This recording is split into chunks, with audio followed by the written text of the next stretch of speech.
क्या आपने गौर किया है कभी कि क्यों केवल दांतों के लिए कहा जाता है कि you have to visit a dentist every 6 months to get your teeth checked up? क्यों केवल दांतों के लिए कहा जाता है कि आपको डेंटिस्ट के पास हर 6 महीने में जाना चाहिए दांतों का चेकअप करवाने के लिए? क्यों यही बात आंखों के लिए नहीं कही जाती? क्यों यही बात कानों के लिए नहीं कही जाती? क्यों यही बात नाक के लिए नहीं कही जाती, गले के लिए नहीं कही जाती, हार्ट के लिए नहीं कही जाती, हाथों के लिए नहीं कही जाती, लंग्स के लिए नहीं कही जाती, हार्ट के लिए नहीं कही जाती? क्यों इतनी पैम्परिंग केवल दांतों के लिए? क्यों यह नहीं कहा जाता है कि आप हर 6 महीने में ईएनटी सर्जन के पास जाके आपका नाक कान गला चेक करवाइए, या आप एक कार्डियोलॉजिस्ट के पास जाइए और आपका हार्ट चेक करवाइए हर 6 महीने में? कभी नहीं कहा जाता ये। क्यों केवल आपको डेंटिस्ट के पास ही जाने के लिए रिकमेंड किया जाता है ताकि आप दांतों का चेकअप करवाएं हर 6 महीने? क्यों इतनी इंपॉर्टेंस दांतों को? क्यों इतना पैम्परिंग दांतों को? ऐसा क्या खास है दांतों में? दोस्तों, खास है। और दांत जो है वो पैम्परिंग मांगते हैं, और दांत जो है वो इंपॉर्टेंस मांगते हैं, और उसके पीछे जो है वो डीप लॉजिक है। दोस्तों, ये कुछ ऐसा नहीं है, कुछ सुपरफिशियल नहीं है, खाली यूं ही कहने के लिए नहीं बोल दिया है कि नहीं आपको डेंटिस्ट के पास जाना चाहिए हर 6 महीने में। उसके पीछे डीप लॉजिक है, और 2 डीप लॉजिक है। और इस वीडियो के अंदर मैं आपको बताऊंगा कि वो डीप लॉजिक क्या है।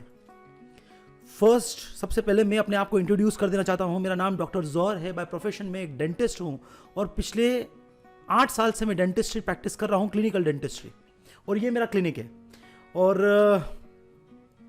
और मैं एक मिशन पे हूं दोस्तों। And my mission in life is to help, educate and encourage 1 million parents and their young kids have a life full of smiles and free of teeth problems. दोस्तों, let's start with the video. दोस्तों, जो पहला logic मैं आप लोगों को समझाना चाहता हूं कि जिसकी वजह से ये कहा जाता है, फर्स्ट इज कि आंख 2 होती है, नाक 1 होती है, कान 2 होते हैं, हार्ट 1 है, पर दांत जो है वो 32 है, 32। तो दांत में प्रॉब्लम होने के चांसेस, कोई भी बीमारी होने के चांसेस दांत के अंदर 32 टाइम्स ज्यादा है नाक के कंपैरिजन में। और दूसरी चीज, 32 टीथ से, तो मान लीजिए कि आज आपको इस वाले दांत में दर्द होता है, तो ऐसा हो सकता है कि 1 हफ्ते के बाद आपको इस वाले दांत में दर्द हो, क्योंकि हर एक दांत अपने आप में एक इंडिविजुअल एंटिटी है। हर एक दांत अपने आप में एक, यूं समझ लीजिए कि हर एक दांत अपने आप में एक अलग इंसान है। तो आज मान लो मेरे को यहां पे दर्द है, तो कल मुझे यहां पे हो सकता है, परसों मेरे को यहां पे हो सकता है, क्योंकि हर एक दांत अपने आप में एक इंडिविजुअल अलग अलग एंटिटी है। तो कहने का मतलब यूं मत, ये गलतफहमी मत पालिएगा आप कि मेरे को एक दांत में दर्द हो रहा है मतलब मेरे पूरे मुंह में दर्द है। नहीं, ये आपको केवल एक दांत में दर्द है। आपको दूसरे दांत में दर्द हो सकता है 2 दिन के बाद, उसके पूरे चांसेस है। भगवान ना करे हो आपको ऐसा कुछ, बाकी क्योंकि ये बहुत ही डेंजरस है। अगर एक दांत का दर्द तो अभी निपटा नहीं और दूसरा दांत का दर्द चालू हो जाए तो भाई हालत खराब हो जाती है, क्योंकि मैं डेंटिस्ट हूं, मुझे मालूम है। तो कहने का मतलब ये है कि 32 टीथ से, तो इन दांतों के अंदर probability of pain, probability of problem होने के चांसेस जो है वो बहुत ज्यादा है एज कंपेयर टू कोई भी दूसरे बॉडी पार्ट में। और दूसरी चीज दोस्तों, जो दूसरा लॉजिक है वो बहुत इंपॉर्टेंट है। वो ये है कि आंख जो है वो हम बाहर से देख सकते हैं, राइट? हम नाक को बाहर से देख सकते हैं, कान को देख सकते हैं, हम बहुत सारे ऐसे बॉडी पार्ट्स हैं जिनको हम क्लियरली बाहर से देख सकते हैं। पर जो दांत हैं उसकी दो क्या बोलते हैं उसको, 2 एस्पेक्ट्स है उसमें। पहला एस्पेक्ट ये है कि उसकी एक तो पेक्यूलियर पोजीशनिंग है। पेक्यूलियर पोजीशनिंग मतलब कुछ अजीब सी पोजीशनिंग। अजीब सी पोजीशनिंग मतलब क्या, कि होठों के अंदर, मुंह के अंदर 32 दांत पड़े हुए हैं। तो अगर कोई प्रॉब्लम आपको दांतों में, पीछे की दाढ़ों में, चलो आगे के दांत में आपको अगर कोई प्रॉब्लम हो तो आपको दिख जाएगा, पर पीछे की दांत के अंदर अगर आपको कोई प्रॉब्लम हो रहा है तो पेक्यूलियर पोजीशनिंग की वजह से हो सकता है कि आपको ये पता ही नहीं लगे कि आपके दांतों में कुछ प्रॉब्लम हो रहा है। जब तक आप इंटेंशनली मुंह खोल के और कांच में देख के आप ना देखे, तब तक आपको पता नहीं लगेगा कि पीछे कोई दांत में छोटा सा होल हो रहा है या कुछ काला पड़ रहा है। तो ये एक तो सिचुएशन है। और दूसरा एस्पेक्ट ये है कि दांतों की पेक्यूलियर स्ट्रक्चर है। दांतों का स्ट्रक्चर जो है वो बहुत अजीब है। दांतों के अंदर बहुत सारे ग्रूव्स होते हैं, बहुत सारे रिजेस होते हैं, बहुत सारे फिशर्स होते हैं, इंटरडेंटल स्पेसेस होती है दांतों के बीच में। दो दांतों के बीच में इंटरडेंटल स्पेसेस होते हैं।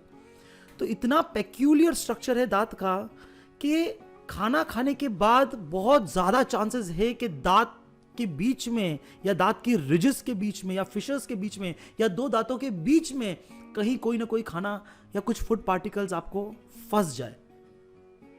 और होता क्या है कि अक्सर अगर हम अच्छे से ब्रशिंग नहीं होती है या ब्रशिंग अगर हम अच्छे से नहीं करते हैं, दिन में 2 बार जो ब्रश करना चाहिए और जो परफेक्ट तरीका है ब्रश करने का, अगर उस तरीके से हम ब्रश नहीं करते हैं तो कुछ ना कुछ फूड पार्टिकल्स दांतों के बीच में या कहीं ना कहीं फंसा हुआ रह जाता है।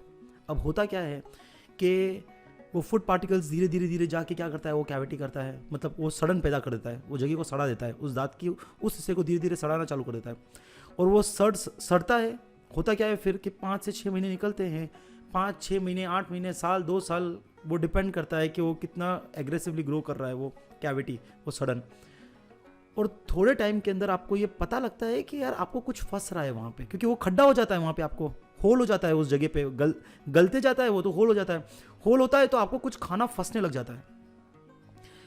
जैसे वो आपको खाना खाते हो और आपको खाना दांतों के बीच में फंसने लग जाता है तो आपको ये तो पता लगता है कि कुछ तो प्रॉब्लम हो रहा है। पर प्रॉब्लम क्या है इसमें कि आप इस स्टेज के ऊपर भी आप अवॉइड करते हो और आप डेंटिस्ट के पास नहीं जाते हो। फिर क्या होता है कि और थोड़ा टाइम निकलता है और वो खड्डा और बड़ा होता है और खाना फंसता है और अब आपको सेंसिटिविटी की प्रॉब्लम हो जाती है, दांत में आपको सनसनाहट चालू हो जाती है। पर अभी भी आपको अक्ल नहीं आई है कि आप डेंटिस्ट के पास जाके बताएं। अभी भी आप क्या सोचते हैं, अरे यार ठीक है चलने दो यार, चल रहा है क्या है, दांत ही तो है। समझ रहे हो, इसको बोलते हैं होशियारी। फिर क्या होता है कि जैसे ही और टाइम निकलता है और होशियारी में जो है वो इतना भयंकर दर्द आपको चालू होता है, क्योंकि जो कैविटी है, जो सड़न है, वो 3rd स्टेज क्रॉस करके 4th स्टेज पर पहुंच जाती है, पल्प रीजन तक पहुंच जाती है। जैसे वो पल्प रीजन पहुंचती है आपको सीवियर सेंसिटिविटी और रात को झपकना, थ्रोबिंग पेन और रात को नींद नहीं आना। और अब क्या है पोजीशनिंग, अब सिचुएशन ये है कि अब आपको झक मरा के आपको डेंटिस्ट के पास जाना ही पड़ेगा। अब आपके पास कोई ऑप्शन नहीं बचा। आप क्या करेंगे, पहले 2 दिन आप पेन किलर लेंगे, पेन किलर लेके दबाएंगे दर्द को, पर ये दांत का दर्द है भाइयों, ये कोई छोटा मोटा दर्द नहीं है। पेन किलर खा लोगे, एक पत्ता खा लोगे पेन किलर का, फिर उसके बाद में आपको डेंटिस्ट के पास जाना ही पड़ेगा।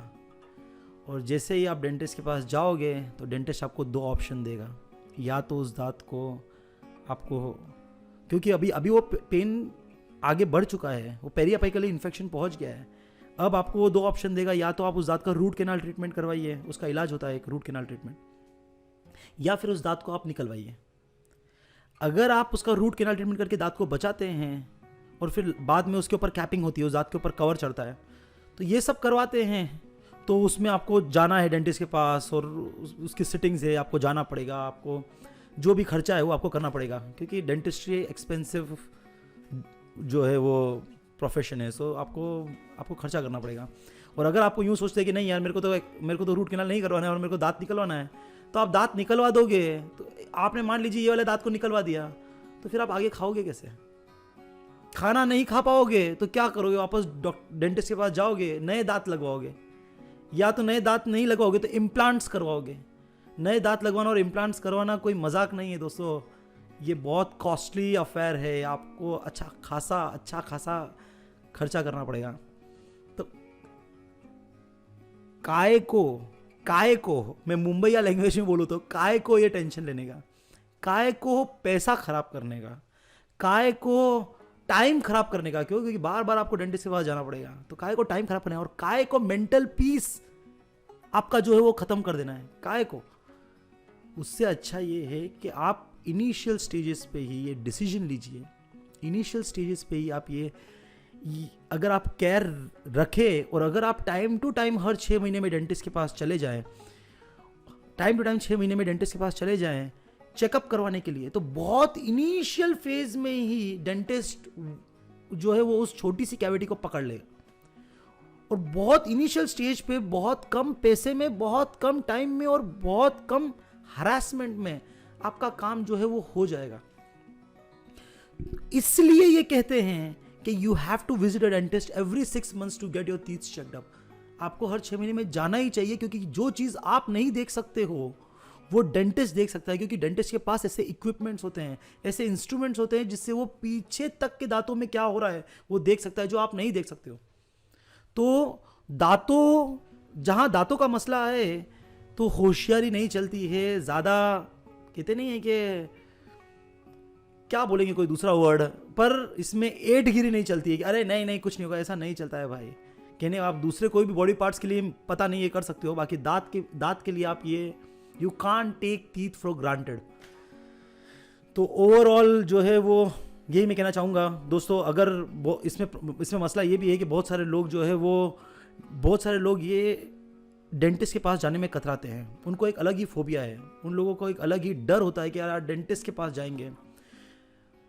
तो मैं आपको ये एश्योर करता हूँ कि आप जो है वो मुझे आपका फ़ोन नंबर दे सकते हैं, आप मुझे आपका फ़ोन नंबर शेयर कर सकते हैं और मैं आपको एश्योर करता हूँ, मैं आपको गारंटी देता हूँ कि मैं आपको आगे बढ़ के कॉल करूँगा।